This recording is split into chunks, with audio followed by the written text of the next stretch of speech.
ನಮಸ್ಕಾರ ಎಲ್ರಿಗೂ. ಐಸಿರಿಯ ಮತ್ತೊಂದು ವಿಡಿಯೋಕ್ಕೆ ನಿಮಗೆಲ್ಲರಿಗೂ ಸ್ವಾಗತ ಸುಸ್ವಾಗತ. ನಿಮ್ಮೆಲ್ಲರ ಜೀವನವನ್ನು ಬದಲಾಯಿಸುವಂತಹ ಗೌತಮ ಬುದ್ಧನ ಸ್ಫೂರ್ತಿದಾಯಕ ಮಾತುಗಳನ್ನು ನಾನಿವತ್ತು ಈ ವಿಡಿಯೋದಲ್ಲಿ ನಿಮಗೆ ಹೇಳ್ತೀನಿ. ಇದನ್ನು ನೀವು ತಪ್ಪದೆ 21 ದಿನಗಳ ಕಾಲ ಕಂಟಿನ್ಯೂಸ್ ಆಗಿ ಕೇಳ್ತಾ ಬಂದಲ್ಲಿ ಅದು ನಿಮ್ಮ ಜೀವನವನ್ನು ಚೇಂಜ್ ಮಾಡುತ್ತೆ. ಅದನ್ನು ನೀವೇ ಕಣ್ಣಾರೆ ಕೂಡ ಕಾಣಬಹುದು ಅಥವಾ ಗಮನಿಸಬಹುದು. ತಾಳ್ಮೆಯೇ ನಿಮ್ಮಲ್ಲಿರುವಂತಹ ಉತ್ತಮ ಸಾಧನ. ನೆನ್ನೆಯ ಬಗ್ಗೆ ಯೋಚಿಸಿ ನಾಳೆಯನ್ನ ಹಾಳು ಮಾಡಬೇಡಿ. ಇವತ್ತಿನ ದಿನವನ್ನು ಸರಿಯಾಗಿ ಬಳಸಿಕೊಳ್ಳಿ. ನಮ್ಮ ಬಳಿ ಸಾಧ್ಯವಿಲ್ಲ ಎನ್ನುವುದು ಯಾವುದೂ ಇಲ್ಲ. ಮನಸ್ಸು ಅಂಜುತ್ತದೆಯಷ್ಟೇ. ಧೈರ್ಯ ಮಾಡಿ ಮುಂದೆ ಸಾಗಿ. ಇನ್ನೊಬ್ಬರಿಗೆ ಪಾಠ ಹೇಳಿಕೊಡಬಹುದು. ಸೋತ್ರೆ ನೀವೇ ಪಾಠ ಕಲಿಬಹುದು.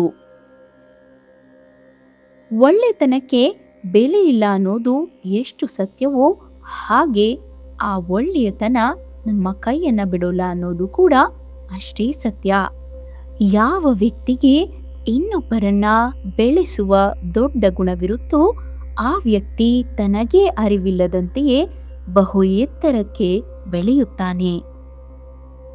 ಒಳ್ಳೆಯ ವ್ಯಕ್ತಿಗಳಾಗಿರಿ, ಆದರೆ ಅದನ್ನ ಸಾಬೀತುಪಡಿಸಲು ಸಮಯವನ್ನ ವ್ಯರ್ಥ ಮಾಡಬೇಡಿ.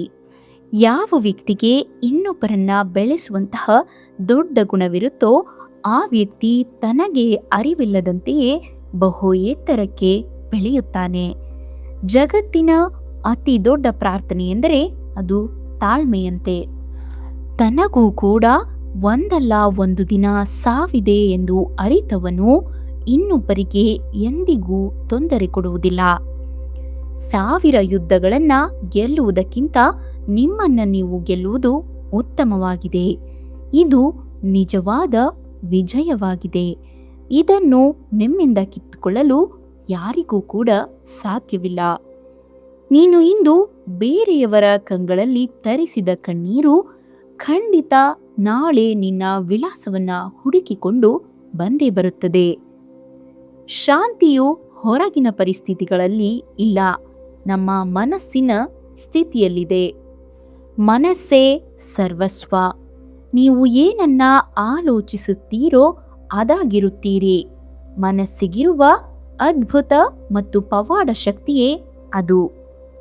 ಎಲ್ಲವನ್ನೂ ಒಳ್ಳೆಯ ಮನಸ್ಸಿನಿಂದ ಮಾಡಿ ಮತ್ತು ಪ್ರತಿಯಾಗಿ ಏನನ್ನೂ ನಿರೀಕ್ಷಿಸಬೇಡಿ. ಆಗ ನೀವು ಎಂದಿಗೂ ನಿರಾಶೆಗೊಳ್ಳುವುದಿಲ್ಲ. ನಿಮ್ಮ ಮಾತುಗಳನ್ನು ಎಚ್ಚರಿಕೆಯಿಂದ ಆಯ್ಕೆ ಮಾಡಿ. ಅದು ನಿಮ್ಮ ವ್ಯಕ್ತಿತ್ವವನ್ನು ಪ್ರತಿಬಿಂಬಿಸುತ್ತದೆ. ಸಮಯ ಎಲ್ಲರಿಗೂ ಬಂದೇ ಬರುತ್ತದೆ, ಆದರೆ ಕಾಯುವ ತಾಳ್ಮೆ ಇರಬೇಕಷ್ಟೇ. ದ್ವೇಷವನ್ನ ದ್ವೇಷದಿಂದ ಗೆಲ್ಲಲು ಸಾಧ್ಯವಿಲ್ಲ, ಆದರೆ ಪ್ರೀತಿಯಿಂದ ಮಾತ್ರ ಗೆಲ್ಲಬಹುದು. ಇದು ಶಾಶ್ವತ ನಿಯಮ. ನಿಜವಾದ ಸಂಬಂಧ ಹೃದಯದಿಂದ ಆಗಬೇಕೇ ಹೊರತು ಅವಶ್ಯಕತೆಗಳಿಂದಲ್ಲ.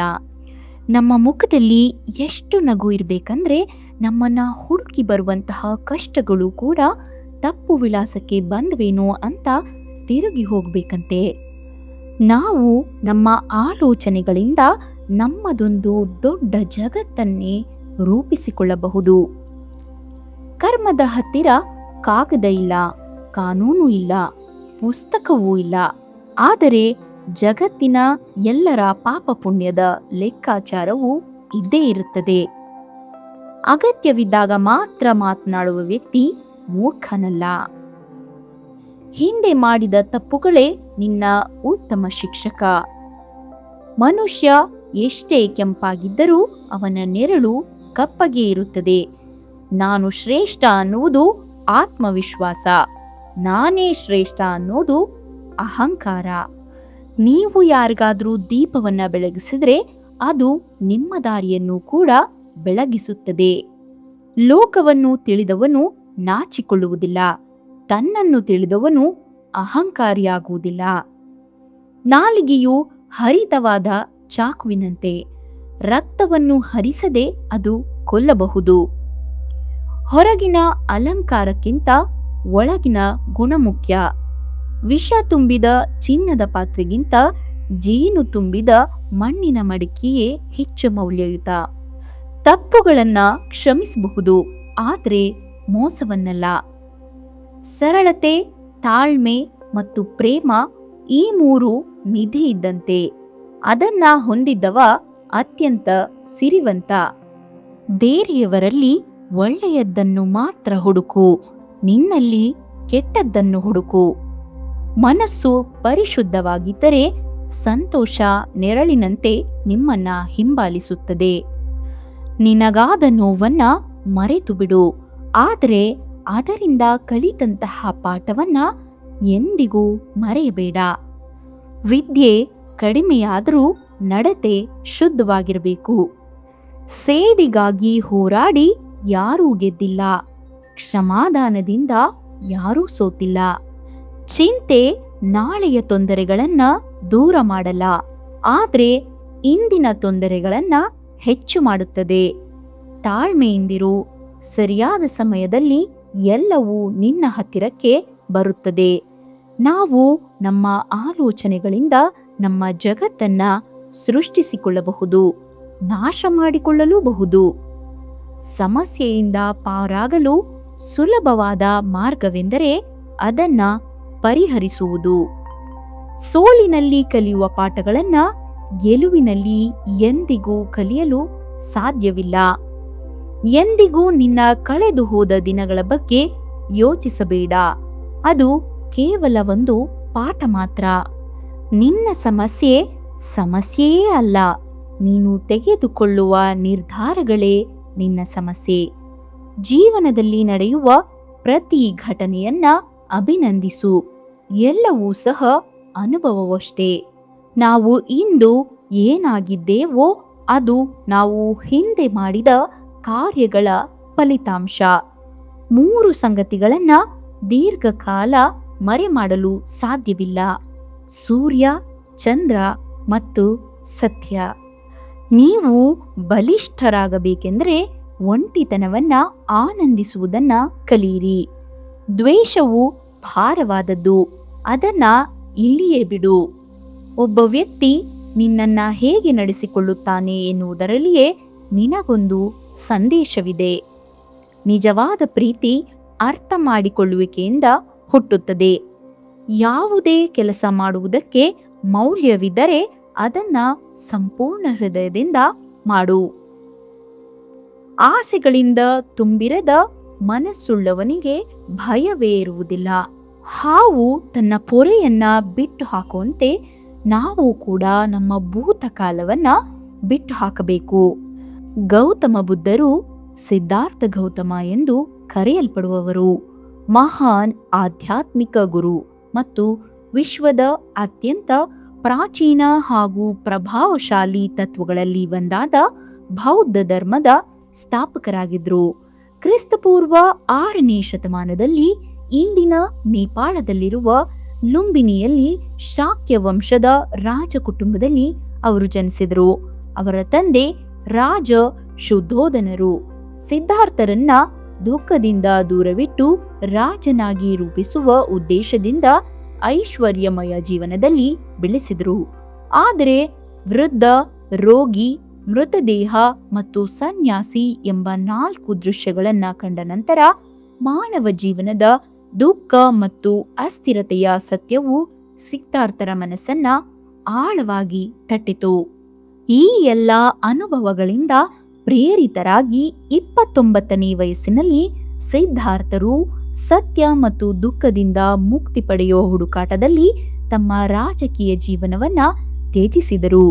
ಅನೇಕ ವರ್ಷಗಳ ಕಾಲ ತೀವ್ರ ತಪಸ್ಸನ್ನ ಆಚರಿಸಿದರು.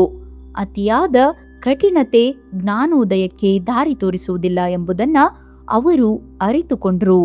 ಐಶ್ವರ್ಯ ಮತ್ತು ಕಠಿಣ ತಪಸ್ಸಿನ ನಡುವಿನ ಸಮತೋಲನದ ಮಾರ್ಗವಾದ ಮಧ್ಯಮ ಮಾರ್ಗವನ್ನ ಅಳವಡಿಸಿಕೊಂಡು ಬೋಧ್ಗಯಾದ ಬೋಧಿ ವೃಕ್ಷದ ಕೆಳಗೆ ಧ್ಯಾನಮಗ್ಧರಾಗಿದ್ದರು. ಅಲ್ಲಿ ಜ್ಞಾನೋದಯವನ್ನ ಪಡೆದರು. ಅದರಿಂದ ಅವರು ಬುದ್ಧ ಅಂದರೆ ಜ್ಞಾನೋದಯ ಹೊಂದಿದವನು ಎಂದು ಪ್ರಸಿದ್ಧರಾದರು. ಜ್ಞಾನೋದಯದ ನಂತರ ಗೌತಮ ಬುದ್ಧರು ತಮ್ಮ ಜೀವನವನ್ನ ಧರ್ಮ ಅಂದರೆ ಸಾರ್ವತ್ರಿಕ ಸತ್ಯವನ್ನ ಬೋಧಿಸಲು ಸಮರ್ಪಿಸಿದರು.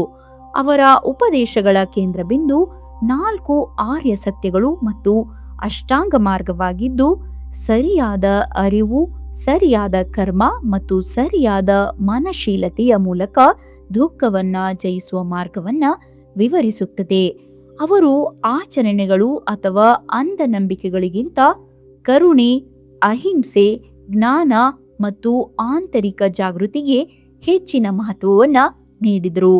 40 ವರ್ಷಕ್ಕಿಂತ ಹೆಚ್ಚು ಕಾಲ ಗೌತಮ ಬುದ್ಧರು ಉತ್ತರ ಭಾರತದಾದ್ಯಂತ ಸಂಚರಿಸಿ ಎಲ್ಲ ವರ್ಗದ ಜನರಿಗೆ ತಮ್ಮ ಸಂದೇಶಗಳನ್ನ ತಲುಪಿಸಿದರು. ಅವರ ಸರಳ ಆದರೆ ಆಳವಾದ ಉಪದೇಶಗಳು ಇಂದಿಗೂ ಕೋಟ್ಯಾಂತರ ಜನರಿಗೆ ಪ್ರೇರೇಪಣೆಯಾಗುತ್ತಿದ್ದು, ಆಧುನಿಕ ಯುಗದಲ್ಲಿಯೂ ಶಾಂತಿ, ನೈತಿಕ ಜೀವನ ಮತ್ತು ಆತ್ಮಿಕ ಜಾಗೃತಿಗೆ ದಾರಿದೀಪವಾಗಿದೆ. ನೋಡಿದ್ರಲ್ಲ ಸ್ನೇಹಿತರೆ, ಇದಿಷ್ಟು ಆಗಿತ್ತು ಗೌತಮ ಬುದ್ಧರ ಉಪದೇಶಗಳು. ಇವುಗಳನ್ನ ನೀವು ಪ್ರತಿನಿತ್ಯ 21 ದಿನಗಳ ಕಾಲ ಕೇಳುತ್ತಾ ಬಂದಲ್ಲಿ ನಿಮ್ಮ ಜೀವನದಲ್ಲಿ ಉತ್ತಮ ಬದಲಾವಣೆಗಳನ್ನ ನೀವೇ ಕಂಡುಕೊಳ್ಳಬಹುದು. ಇದೇ ರೀತಿಯಾದಂತಹ ಹೆಚ್ಚಿನ ವಿಡಿಯೋಗಳಿಗಾಗಿ ನಮ್ಮ ಐಸಿರಿ ಚಾನೆಲ್ ಅನ್ನ ಸಬ್ಸ್ಕ್ರೈಬ್ ಮಾಡಿ. ಮುಂದೆ ಯಾವ ರೀತಿಯಾದಂತಹ ವಿಡಿಯೋಗಳು ನಿಮಗೆ ಬೇಕು ಎಂದು ಕಾಮೆಂಟ್ ಮೂಲಕ ತಿಳಿಸಿಕೊಡಿ. ನಾನು ಅವುಗಳನ್ನು ಮನಸ್ಸಿನಿಂದ ಮಾಡಲು ಪ್ರಯತ್ನಿಸುತ್ತೇನೆ.